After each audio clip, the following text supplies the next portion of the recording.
ಸ್ನೇಹಿತರೆ ನಮಸ್ಕಾರ. ಜೇಸ್ ಕಿಚನ್ ಅಪ್ಪಟ ಮನೆ ರುಚಿಗೆ ಸ್ವಾಗತ. ಈಗ ನೀವು ನೋಡ್ತಿರೋದು ಬೋನ್ಲೆಸ್ ಚಿಕನ್.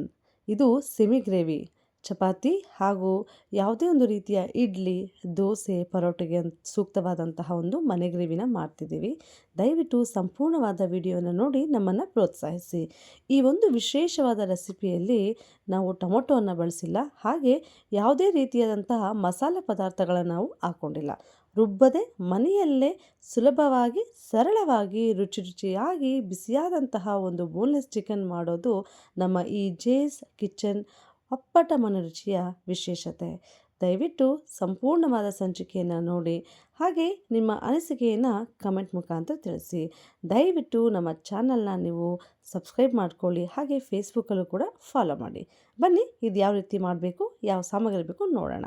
ಮೊದಲಿಗೆ 250 ಗ್ರಾಮ್ ಚಿಕನ್, ಒಂದು ಮೊಟ್ಟೆ, ಹಾಗೆ ನಾವು ಸಣ್ಣಗೆ ಉದ್ದ ಹೆಚ್ಕೊಂಡಿರುವಂತಹ 2 ಈರುಳ್ಳಿ, ಸ್ವಲ್ಪ ಕೊತ್ತಂಬರಿ ಸೊಪ್ಪು, ಅದಕ್ಕೆ ತಕ್ಕನಂಗೆ ಒಂದು ಸ್ವಲ್ಪ ಪುದೀನ ಸೊಪ್ಪು, ಹಾಗೆ ಇದು 1 ಕಪ್ ಮೊಸರು. ಆದರೆ ಮಾಡುವಾಗ 2ರಿಂದ 3 ಸ್ಪೂನ್ ಹಾಕ್ಕೊಳ್ಳೋಣ. ಈಗ ಮಾಡುವ ವಿಧಾನ: ಮೊದಲಿಗೆ ಒಂದು ಬೌಲ್ ತೊಗೊಂಡು ಅದಕ್ಕೆ ಚಿಕನ್ ಹಾಕ್ಕೊಂಡು ಅದಕ್ಕೆ ಒಂದು ಮೊಟ್ಟೆಯನ್ನು ಹಾಕ್ಕೋಬೇಕು.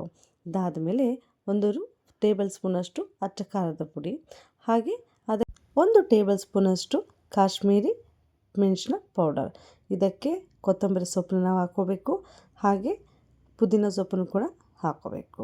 ಈಗ ಇದೆಲ್ಲದರ ಜೊತೆಗೆ ಹೆಚ್ಚಿಟ್ಟಿರೋಂಥ ಉದ್ದುದ್ದ ನಾವು ಕಟ್ ಮಾಡ್ಕೊಂಡಂತಹ ಈರುಳ್ಳಿ, ಇನ್ನೂ ಸ್ವಲ್ಪ ಈರುಳ್ಳಿ ನಾವು ಉಳಿಸ್ಕೋಬೇಕು, ಅದು ನಾವು ಫ್ರೈ ಮಾಡೋಕ್ಕೆ ಬೇಕು. ಇದಕ್ಕೆ 1 ಟೇಬಲ್ ಸ್ಪೂನಷ್ಟು ಮನೇಲೇ ಮಾಡಿರುವಂಥ ಮೆಣಸಿನ ಪೌಡರು, ಅದ್ರ ಜೊತೆಗೆ 2ರಿಂದ 3 ಸ್ಪೂನು ನಾವು ಮೊಸರನ್ನ ಹಾಕ್ಕೋಬೇಕು. ಎಲ್ಲ ಸಾಮಗ್ರಿಗಳು ಮನೆಯಲ್ಲೇ ಸಿಗುವಂಥದ್ದು. ಇದನ್ನು ನಾವು ಚೆನ್ನಾಗಿ ಕಲಿಸ್ಬೇಕು. ಅಂದರೆ ಈ ಒಂದು ವಿಶೇಷವಾದಂಥ ಗ್ರೇವಿ ಮಾಡಬೇಕಾದ್ರೆ ಇದನ್ನೆಲ್ಲ ಚೆನ್ನಾಗಿ ಸಂಪೂರ್ಣವಾಗಿ ಕಲಿಸ್ಕೊಂಡು 10 ನಿಮಿಷ ನಾವು ನೆನೆಯೋದಕ್ಕೆ ಬಿಡಬೇಕು. ಕಾರಣ ಇದರ ರುಚಿ ನಮಗೆ ಹೆಚ್ಚುತ್ತೆ. ಇದು ಸ್ವಲ್ಪನೇ ನಾವು ಕಸ್ತೂರಿ ಮೆಂತ್ಯನ ಹಾಕ್ಕೋಬೇಕು.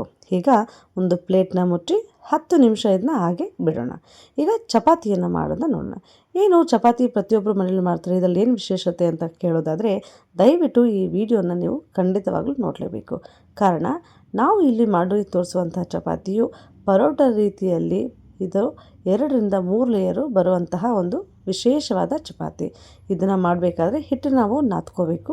ನಾವಿಲ್ಲಿ ಬಳಸಿರೋದು ಬಿಳಿ ಗೋಧಿ ಹಿಟ್ಟು. ಇದು ಎಲ್ಲ ಅಂಗಡಿಯಲ್ಲೂ ಕೂಡ ಸಿಗುತ್ತೆ.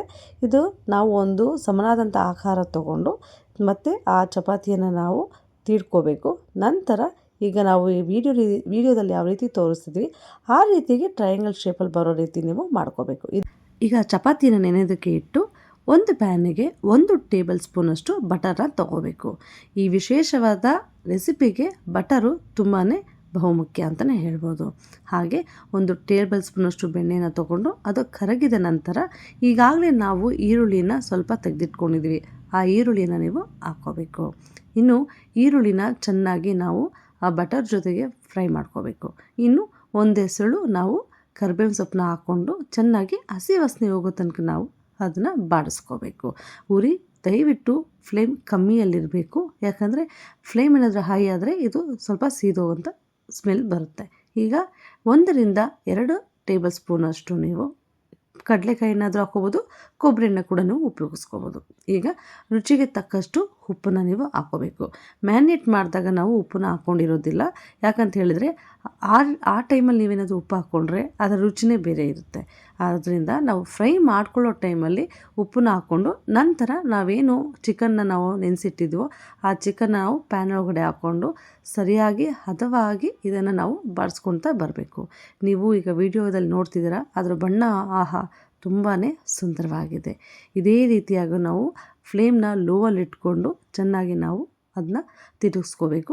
ಆದರೆ ತಳ ಮಾತ್ರ ಹಿಡಿಯದಿರೋ ಹಾಗೆ 2 ಟೇಬಲ್ ಸ್ಪೂನಷ್ಟು ಎಣ್ಣೆ ಹಾಕ್ಕೊಂಡು ನಂತರ ಇದನ್ನ ಸರಿಯಾದ ರೀತಿಯಲ್ಲಿ ನಾವು ಅದನ್ನ ಮತ್ತೊಮ್ಮೆ ಬಾಡಿಸ್ಕೋಬೇಕು. ಹಾಗೆ ಇದನ್ನು ನಾವು 8ರಿಂದ 10 ನಿಮಿಷಗಳ ಕಾಲ ಲೋ ಫ್ಲೇಮಲ್ಲಿ ನಾವು ಬಿಡಬೇಕು. ಈಗ ನೋಡ್ತಿದ್ದೀರಾ ನೀವು, ಎಣ್ಣೆ ಎಲ್ಲ ಬಿಟ್ಟು ಫ್ರೈ ಕೂಡ ಅಂದರೆ ಚಿಕನ್ ಕೂಡ ಹದವಾಗಿ ಬೆಂದಿದೆ. ಇದಕ್ಕೆ ಗ್ರೇವಿ ಬೇಕಲ್ವಾ, ಆದ್ದರಿಂದ ನಿಮಗೆ ಎಷ್ಟು ಬೇಕೋ ಆ ಒಂದು ಅಳತೆ ರೀತಿಯಲ್ಲಿ ನೀವು ಚಿಕನ್ಗೆ ನೀರು ಹಾಕ್ಕೋಬೇಕು. ಈಗ ನಾವು ಆವಾಗಲೇ ಚಪಾತಿ ಹಿಟ್ಟನ್ನ ನೆನೆಸ್ಕೊಂಡು ಇಟ್ಕೊಂಡಿದ್ವಿ. ಈಗ ನಾವು ಚಪಾತಿ ಮಾಡೋ ವಿಧಾನ ತೋರಿಸ್ತಿದ್ದೀವಿ. ದಯವಿಟ್ಟು ಸ್ನೇಹಿತರೆ, ನಿಮಗೆ ರುಚಿಯಾದಂತಹ ಚಪಾತಿ ಬೇಕಾದರೆ ಈ ರೀತಿಯಾದಂತಹ ಆಕಾರದಲ್ಲಿ ಚಪಾತಿಯನ್ನು ನೀವು ಮನೇಲಿ ಒಮ್ಮೆ ಮಾಡಿ ನೋಡಿ. ಇದು ಬಹಳ ಸುಲಭ. ಹಾಗೆಯೇ ಒಂದು ಚಪಾತಿ ತಿನ್ನೋರು ಈ ಒಂದು ಚಪಾತಿ 2ರಿಂದ 3 ಚಪಾತಿ ತಿಂದಷ್ಟೇ ಒಂದು ಸಂತೃಪ್ತಿಯನ್ನು ಕೊಡುತ್ತೆ. ಕಾರಣ ಈ ಒಂದು ಚಪಾತಿಯಲ್ಲಿ 3ರಿಂದ 2 ಲೇಯರ್ ಬರುತ್ತೆ. ಹಾಗೆ ಈ ಚಪಾತಿಯನ್ನು ನೀವು ಈಗ ನಾವು ತೋರಿಸ್ಕೊಟ್ಟಿರುವಂಥ ರೆಸಿಪಿ ಜೊತೆಗೆ ತಿಂದರೆ ಆಹಾ, ಅದರಲ್ಲಿರುವಂತಹ ಖುಷಿನೇ ಬೇರೆ. ಹಾಗೆ ಚಪಾತಿ ಮಾಡುವ ವಿಧಾನವೂ ಕೂಡ ಬೇರೆಯೇ, ಒಬ್ಬೊಬ್ರದ್ದು ರೀತಿ ಇರುತ್ತದೆ. ಈಗ ಚಪಾತಿಯನ್ನು ನಾವು ಪ್ಯಾನ್ ಬಿಸಿ ಆದಮೇಲೆ ಹಾಕ್ಕೋಬೇಕು. ಈಗ ಚಪಾತಿ ಜೊತೆಗೆ ನೀವು ಈ ಗ್ರೇವಿನ ಉಪಯೋಗಿಸ್ಕೊಂಡ್ರೆ ಇನ್ನೂ ಚೆನ್ನಾಗಿರುತ್ತೆ.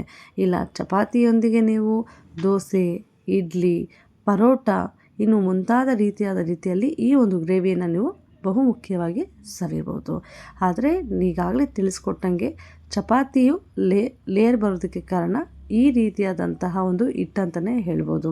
ಯಾಕಂದರೆ ಗೋಧಿ ಹಿಟ್ಟಲ್ಲಿ ಸಾಮಾನ್ಯವಾಗಿ ನಾವು ಬಳಸುವಂಥ ಹಿಟ್ಟಲ್ಲಿ ಈ ರೀತಿಯಾಗಿ ಬರೋದು ಕಷ್ಟ. ಆದ್ದರಿಂದ ಈ ಒಂದು ಬಿಳಿ ಗೋಧಿ ಹಿಟ್ಟನ್ನು ನೀವು ತೊಗೊಂಡ್ರೆ, ಇದಕ್ಕಿನ್ನೂ ವಿಶೇಷವಾಗಿ 1 ಕಪ್ಪಷ್ಟು ನೀವು ಮೈದಾ ಹಿಟ್ಟನ್ನು ತೊಗೊಂಡು ನಾದ್ಕೊಂಡು ಅದನ್ನು 5ರಿಂದ 10 ನಿಮಿಷ ನೆನೆಸಿ ಇಟ್ಟಾಗ ಈ ಒಂದು ಚಪಾತಿ ಈ ರೀತಿಯಾಗಿ ಬರುತ್ತದೆ. ಈಗ ನೀವು ವಿಡಿಯೋದಲ್ಲಿ ನೋಡ್ತಿದ್ದೀರಾ, ಅದು ಪೂರಿ ಯಾವ ರೀತಿಯಾಗಿ ಉಬ್ಬುತ್ತೋ ಆ ರೀತಿಯಾಗಿ ಉಬ್ಬುತ್ತೆ. ಹಾಗೆ ಈ ಒಂದು ಚಪಾತಿ ನಾವು ಬೇಯಿಸಿದ ನಂತರ ಆ ಪ್ಯಾನಲ್ಲೇ ಲೇಯರ್ ವೈಸ್ ಬರುತ್ತೆ. ಈಗ ನೋಡ್ತಿದ್ದೀರಲ್ವ, ಎಷ್ಟು ಚೆನ್ನಾಗಿ ಕಾಣ್ತಿದೆ ನೋಡಿ. ಆದರೆ ಚಪಾತಿಯನ್ನು ಸರಿಯಾದ ರೀತಿಯಲ್ಲೂ ಕೂಡ ಸುಡಬೇಕು. ಅಡುಗೆ ಅನ್ನೋದೇ ಕಲೆ. ಆ ಕಲೆಯಲ್ಲಿ ಒಂದೊಂದು ರೆಸಿಪಿ ಕೂಡ ಮಾಡೋದು ಅಂತೂ ಇನ್ನೊಂದು ವಿಶೇಷವಾದಂಥ ಕಲೆ ಅಂತಲೇ ಹೇಳ್ಬೋದು. ಈಗ ಚಪಾತಿನೂ ರೆಡಿಯಾಗಿದೆ. ಈಗ ಚಿಕನ್ ಕೂಡ ತೆಗೆದು ಕೂಡ ನೋಡಿದ್ರೆ ಆಹಾ, ಸುಮಧುರವಾದಂತಹ ಸುವಾಸನೆ, ರುಚಿ ಕೂಡ ಹದವಾಗಿದೆ. ಹಾಗೆ ನೀವು ನೋಡ್ತಿದ್ದೀರಾ, ಬಹುಮುಖ್ಯವಾಗಿ ಈ ಬೋನ್ಲೆಸ್ ಚಿಕನ್ನ ನಾವು ಕೂಗಿಸೋಂಥ ಅವಶ್ಯಕತೆ ಇಲ್ಲ. ಸರಿಯಾದ ರೀತಿಯಲ್ಲಿ ಸಣ್ಣದಾದ ಸುಲಭವಾದಂತಹ ರೀತಿಯಲ್ಲಿ ನಾವು ಮನೆಯಲ್ಲೇ ಮಾಡ್ಕೋಬೋದಂತಹ ಗ್ರೇವಿನ ತೋರಿಸ್ಕೊಟ್ಟಿದ್ದೀವಿ. ಪ್ರತಿಯೊಬ್ಬರು ಕೂಡ ಮನೆಯಲ್ಲೇ ಮಾಡಿ. ಯಾರಾದರೂ ಬ್ಯಾಚುಲರ್ಸ್ ಇದ್ದರೆ ಖಂಡಿತವಾಗಿ ಇದೊಂದು ಸಲ ನೀವು ಟ್ರೈ ಮಾಡ್ಬೋದು. ಸ್ನೇಹಿತರೆ, ಈ ಒಂದು ವಿಶೇಷವಾದ ರೆಸಿಪಿಯಲ್ಲಿ ಯಾವುದೇ ರೀತಿಯಾದಂತಹ ರುಬ್ಬಿದಂತಹ ಸಾಮಗ್ರಿಗಳು ಯಾವುದೂ ಇಲ್ಲ. ಮನೆಯಲ್ಲೇ ಅಚ್ಚಕಾರದ ಪುಡಿ ಹಾಗೂ ಕಾಶ್ಮೀರಿ ಚಿಲ್ಲಿ ಪೌಡ್ರ್ ಉಪಯೋಗಿಸ್ಕೊಂಡು, ಈರುಳ್ಳಿನ ಉಪಯೋಗಿಸ್ಕೊಂಡು ಮಾಡಿರುವಂತಹ ಒಂದು ಸುಂದರವಾದಂತಹ ರೆಸಿಪಿ ಅಂತಲೇ ಹೇಳ್ಬೋದು. ಎಲ್ಲರೂ ಮನೆಯಲ್ಲಿ ಒಮ್ಮೆ ಟ್ರೈ ಮಾಡಿ. ಯಾರಿಗೆಲ್ಲ ಚಿಕನ್ ಮಾಡೋಕ್ಕೆ ಬರೋದಿಲ್ವೋ ಅಂಥವರು ಈ ರೆಸಿಪಿಯನ್ನು ಮಾಡಿ ನೋಡಿ. ಮನೆಯವರೆಲ್ಲರೂ ಕೂಡ ಸೇರಿ ನಿಮ್ಮ ಮಾಡಿರುವಂತಹ ವಿಶೇಷವಾದ ರೆಸಿಪಿಯನ್ನು ಖಂಡಿತವಾಗಿಯೂ ಬಾಯಿ ತುಂಬ ಹೊಗಳ್ತಾರೆ. ಈ ಒಂದು ರೆಸಿಪಿಯನ್ನು ನೀವೆಲ್ಲ ಮಾಡ್ಕೊಂಡು ತಿನ್ನಿ. ಹಾಗೆ ನಮ್ಮ ಜೇಸ್ ಕಿಚನ್ ಅಪ್ಪಟ ಮನೆ ರುಚಿಗೆ ದಯವಿಟ್ಟು ನಿಮ್ಮ ಪ್ರೋತ್ಸಾಹ ಸದಾ ಹೀಗೆ ಇರಲಿ. ನಮ್ಮನ್ನು ಫೇಸ್ಬುಕ್ಕಲ್ಲಿ ಕೂಡ ಫಾಲೋ ಮಾಡಿ, ಯೂಟ್ಯೂಬಲ್ಲಿ ಕೂಡ ಸಬ್ಸ್ಕ್ರೈಬ್ ಮಾಡಿ.